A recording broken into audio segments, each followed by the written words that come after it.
Hai semuanya, selamat datang di segmen analisa. Kembali kita update terkait dengan dunia politik Indonesia yang akan memasuki tahapan pemilihan presiden di 2024, tepatnya di bulan Februari nanti. Beberapa hari ini aku cukup concern yang ngebahas mengenai perdebatan capres dan juga cawapres. Sekali lagi teman-teman, aku tidak di-endorse oleh pihak manapun. Ini adalah proses perjalananku yang juga sekarang tuh sedang mencari kira-kira siapa ya yang layak untuk memimpin Indonesia.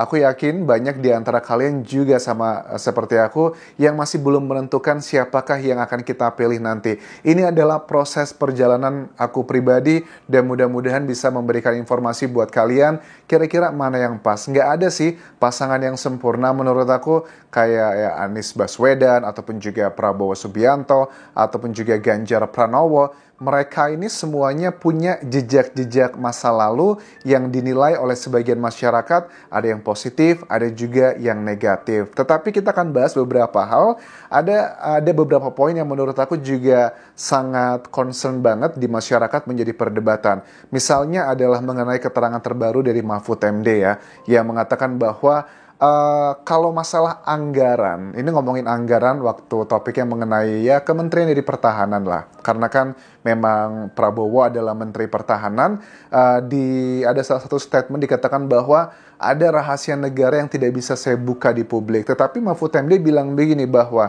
kalau masalah anggaran itu bukanlah rahasia umum, itu adalah sesuatu, bukan rahasia negara maksudnya, itu adalah sesuatu hal yang harus diketahui publik karena ada laporannya.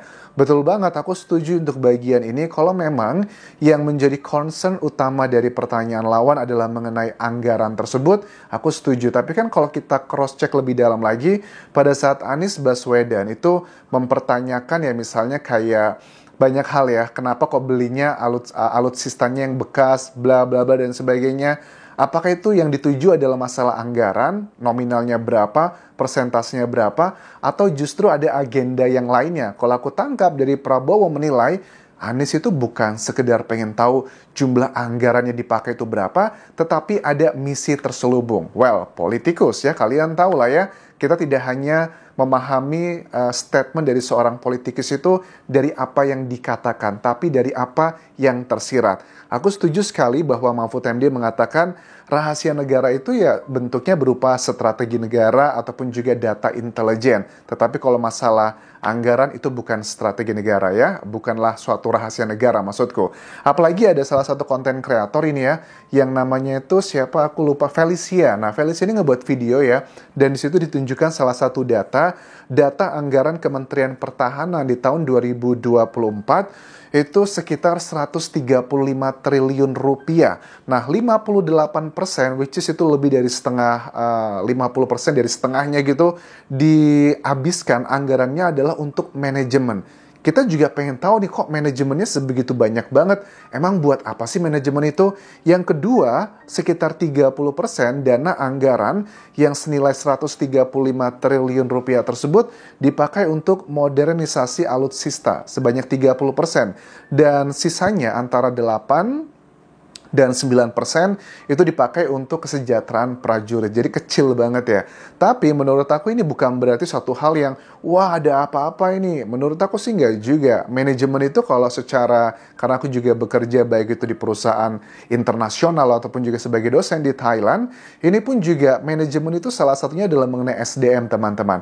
Kan kita tahu juga ya, banyak kan kayak anak-anak Indonesia yang tentaranya dikirim ke luar negeri melakukan pendidikan, A, B, C, dan D itu juga banyak. Untuk pendidikan itu pasti juga butuh biaya yang tidak sedikit. Tapi kita juga harus tahu lah, harus ada pertanggungjawaban. Tetapi please correct me if I'm wrong, kalau dalam perdebatan di debat capres yang ketiga lalu, apakah yang coba ditanyakan oleh Anies Baswedan adalah mengenai anggaran, breakdown-nya seperti apa? Kok aku tangkapnya bukan cuma sekedar masalah anggaran, tetapi ada misi-misi yang lainnya. Makanya Prabowo mengatakan bahwa tidak semua data-data dari Kementerian Pertahanan itu bisa dipublikasikan karena berurusan dengan keamanan. Well, I leave it here karena kalian pasti bakal punya opininya masing-masing. Tetapi aku setuju kalau untuk masalah anggaran harusnya ada transparansi karena dugaannya takutnya bakal terjadi korupsi, kolusi, dan nepotisme. You know lah di Indonesia. Itu adalah bagian yang pertama.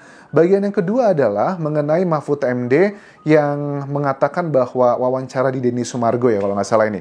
Dia kan bilang bahwa sebenarnya dia sempat mau menjadi calon wakil presidennya Anies Baswedan, tetapi alasannya kenapa dia tidak menjadi wakil presidennya karena dia mau bahwa Anies Baswedan itu harus menjadi calon presiden. Karena kita tahu kan di Indonesia kan untuk menjadi calon presiden tuh tidak ada yang individu, tapi harus ada kursi dari partai banyak. Nah, hitung-hitungannya kalau seandainya waktu itu Anies punya wakil presidennya adalah Mahfud MD yang tidak punya partai, jumlah suara partainya itu tidak akan melampaui atau melewati batasan atau threshold yang ditetapkan oleh KPU. Paling kan kalau nggak salah 20-an sekian ya batasan thresholdnya.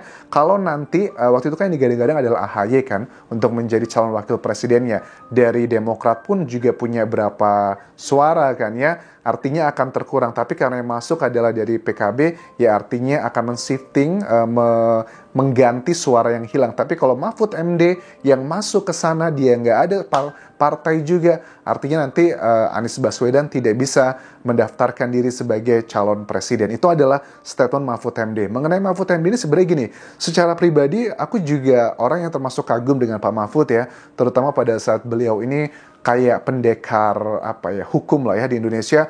Banyak kasus-kasus yang viral yang membutuhkan perhatian pemerintah, Mahfud MD langsung turun tangan. Tetapi jujur, apakah seandainya jika Pak Mahfud terpilih sebagai wakil presiden, kehebatan dia, kejujuran dia selama ini yang dinilai oleh masyarakat itu akan bisa bekerja dengan lebih maksimal? Karena kalau kita lihat beberapa kasus di tahun-tahun ini ya, atau beberapa tahun lalu, kan tidak ada ceritanya wakil presiden itu langsung berkomunikasi dengan Menko Polhukam. Mahfud MD bisa melakukan banyak hal beberapa tahun terakhir itu karena jabatan beliau sebagai Menko Polhukam. Tapi kalau beliau sudah nggak lagi jadi Menko Polhukam, menjadi wakil presiden, kita tahu kan wakil presiden kayak yang sekarang atau banyaklah di periode gitu, kesannya bahwa tidak melakukan banyak hal, tidak berperan secara aktif. Sayang banget sih jujur ya, ada sebagian menilai bahwa ya kalau Pak Mahfud MD yang selama ini sudah dikategorikan sebagian netizen sebagai pendekar hukum, tapi malah menjadi wakil presiden, malah dia kayak kehilangan kekuatannya, sangat disayangkan. Ini juga statement dari Mahfud MD yang mengatakan bahwa saya sudah buat perjanjian katanya nanti kalau saya terpilih jadi wakil presiden, menang gitu dengan Ganjar Pranowo, ya sudah saya mau minta kebijakan khusus bahwa yang mengurusi dengan Menko Polhukam, hukum dan HAM, atau aturan-aturan yang lainnya itu adalah wakil presiden. Tapi kan ini nggak sekedar cuman politik janjian A, B, C, dan D, tapi juga apakah ini berhubungan dengan undang-undang, apakah ini langsung bisa di bawah wakil presiden, ataukah langsung di bawah presiden. Kan di Indonesia itu tidak ada kekuatan yang mutlak ya, misalnya kayak presiden. Presiden itu nggak bisa membuat undang-undang, itu harus DPR. Sama juga pada saat mau melakukan perencanaan anggaran, itu juga harus disetujui oleh komisi macam-macam dari DPR gitu. Artinya kan tidak ada kekuatan yang mutlak di sistem demokrasi kita, dan ini yang ngebuat masyarakat sebagian berpikir jangan-jangan nanti Pak Mahfud MD malah nggak bisa berfungsi dengan baik. Gimana menurut kalian? Apakah kalian yakin dengan statement Pak Mahfud MD yang bilang pada saat beliau seandainya terpilih menjadi wakil presiden, nggak usah khawatir, katanya saya akan coba tetap fokus dengan bidang yang selama ini saya lakukan?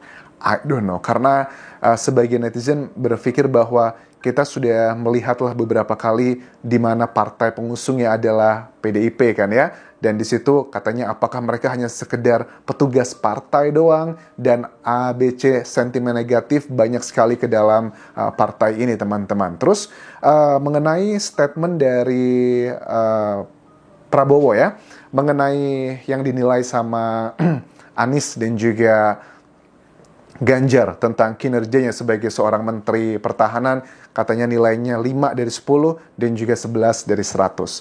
Ada statement terbaru ya yang dikatakan bahwa waktu dia lagi mengisi di sebuah acara yang di area Jakarta, statementnya bilang begini bahwa kalau waktu sudah tahu siapa yang ngomong adalah dari Anies dan juga Ganjar, dia bilang begini, kalau penilaian dari ente emang gue pikirin, dengan gaya simpelnya seperti itu.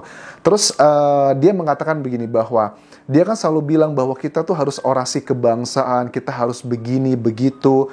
Aku itu kalau ngomong dari hati, tak pandai aku bersilat lidah, tak pandai aku bohong-bohong, tak pandai aku omon-omon kosong.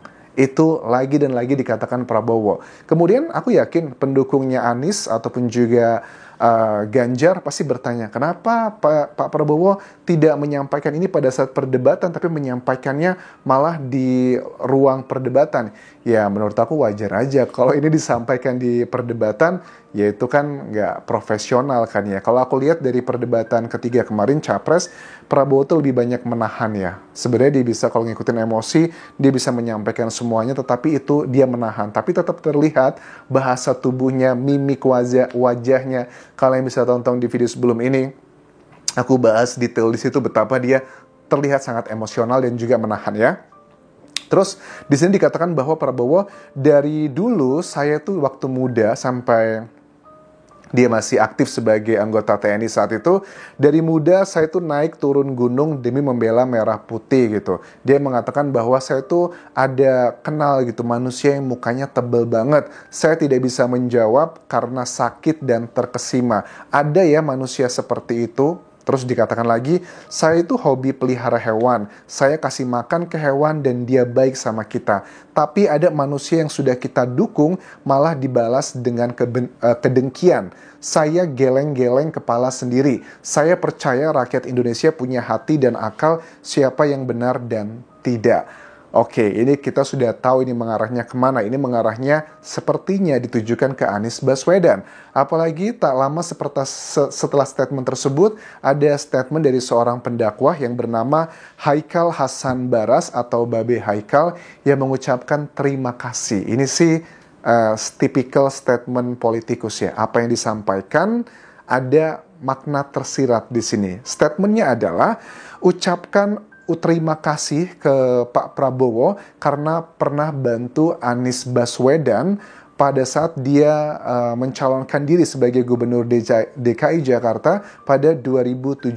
Bahkan Prabowo itu rela menggadaikan tanah pribadinya demi membantu biaya tersebut. Tetapi jujur, kita juga harus lihatnya dari dua belah pihak. Pak Prabowo pasti juga nggak mungkin dong ngasih cuma-cuma begitu aja. Ada pesan apa nih Pak Prabowo? Kenapa kalau mau ngebantu sebegitunya sampai menggadaikan tanahnya? Apa yang didapatkan dari seorang Prabowo dari kemenangannya Anies Baswedan? Dan Anies Baswedan juga pengen tahu nih sebenarnya, kenapa dia mau dibantu dengan dana yang sebegitu banyak juga. Artinya kalau dalam dunia politik kita bisa pahami lagi, tidak ada teman yang abadi, tidak ada musuh yang abadi adalah kepentingan. Itulah yang kita pelajari dari dunia politik. Jadi sekali lagi teman-teman, kalau ada yang bilang bahwa aku di-endorse dengan parpol tertentu atau dengan oknum tertentu, jawabannya tidak sama sekali. Ini adalah proses aku juga untuk mencari tahu dari ketiga kandidat pasangan ini, kira-kira mana yang cocok dengan hati nuraniku. Tidak ada yang sempurna dari semua pasangan. Kita bisa memilih kira-kira mana yang bisa memaksimalkan Indonesia biar nggak terjebak sebagai negara berkembang. Jujur sih, kalau secara pribadi itu aku termasuk yang cukup kagum dengan Mahfud MD ya, dengan perjuangan hukum-hukumnya tentang korupsi yang harus diberantas. Tetapi apakah dengan jabatan dia nanti kalau seandainya kepilih sebagai wakil presiden, apakah ini tidak akan ngebuat dia malah tidak bisa banyak bergerak? Itu yang ngebuat aku kayak takut gitu loh teman-teman.